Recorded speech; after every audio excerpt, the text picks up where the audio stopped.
Herman Cain is the new voice on the radio scene nationwide. His unique style of analyzing issues and multi-dimensional background in business, politics, and life has made him an ideal and frequent guest host to fill in for Neil Bortz and Sean Hannity on radio and on national television as a Fox News contributor.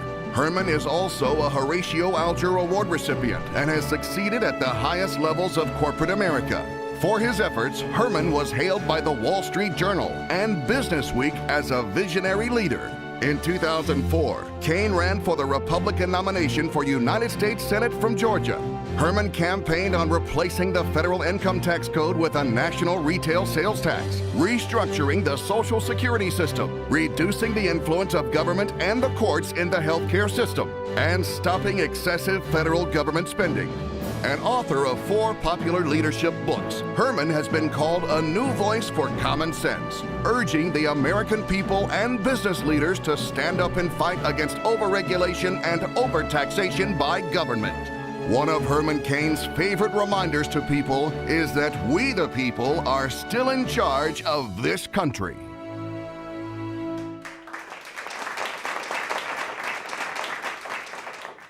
And now, I would like to direct a few remarks to the President and the members of Congress. You see, Mr. President and members of Congress, the state of the union is not good.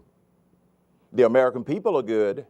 The American people are still spirited. The American people still believe in this great nation. The American people still believe that we're the greatest country in the world, but the American people are now saying we have got to keep it that way.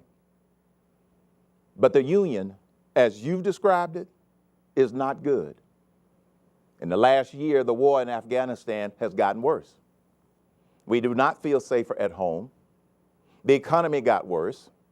The employment rate got much worse. The annual deficit got much worse. The national debt got much worse. And the threat to our constitutional liberties reached an all-time high with proposed new bureaucracies such as the Cap and Trade and Tax and Kill bill and health care reform legislation. When you reform something, it's supposed to get better. That legislation was not going to make things any better.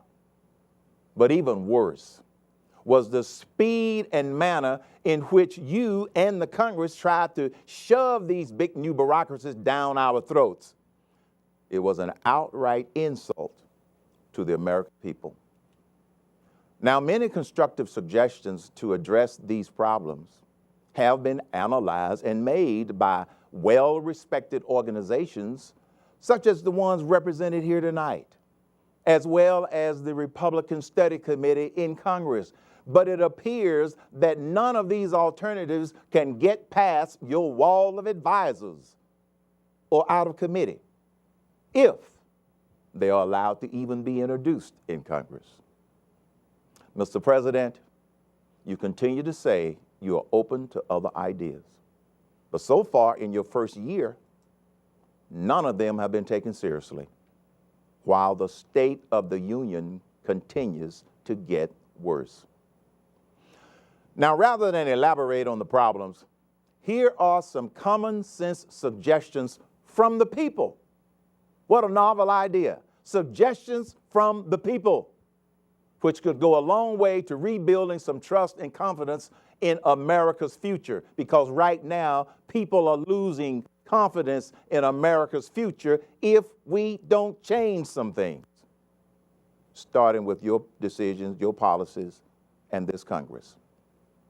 First, war is never good, but sometimes necessary. But it breaks our heart every time we hear of another casualty of war. All we ask is that our men and women in the military have all that they need to defend themselves and this nation. Mr. President, you have plenty of military professionals and experts at your disposal. Please listen to them and make timely and informed decisions instead of political decisions when it comes to the wars we are fighting. We have spent billions on homeland security since the 9/11 2001 terrorist attack. along with millions on commissions and studies and recommendations and congressional hearings and changes within and between our intelligence agencies. So it is not then too comforting to be told that they dropped the ball and failed to connect the dots with the attempted Christmas 2009 terrorist attack of a commercial passenger jet. We just ask that people be held accountable because we do not feel safe. Now, while analysts disagree on when the recession started, they at least agree that we are in one now. Similarly, analysts disagree on when we will be out of this recession. They are in debate over whether it's going to be a V shape or a U shape or a W shape.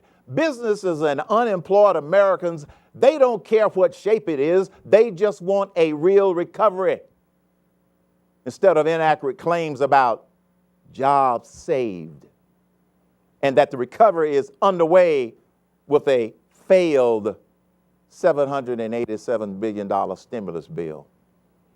Employers and the unemployed do not need more tax credits and promotional gimmicks like cash for clunkers, because many businesses cannot wait until the end of a tax year to take those credits. They might be out of business by then. Businesses need serious tax cuts, starting with making the existing tax rates permanent. By the way, Mr. President, you have been led to believe that tax cuts reduce tax revenue. That is absolutely false. And there's plenty of historical evidence to prove it. Now, at those times when it looked like tax cuts did not work, a closer look would show that spending was the problem, not tax cuts. And that sounds like the same problem we have today with spending, but on steroids.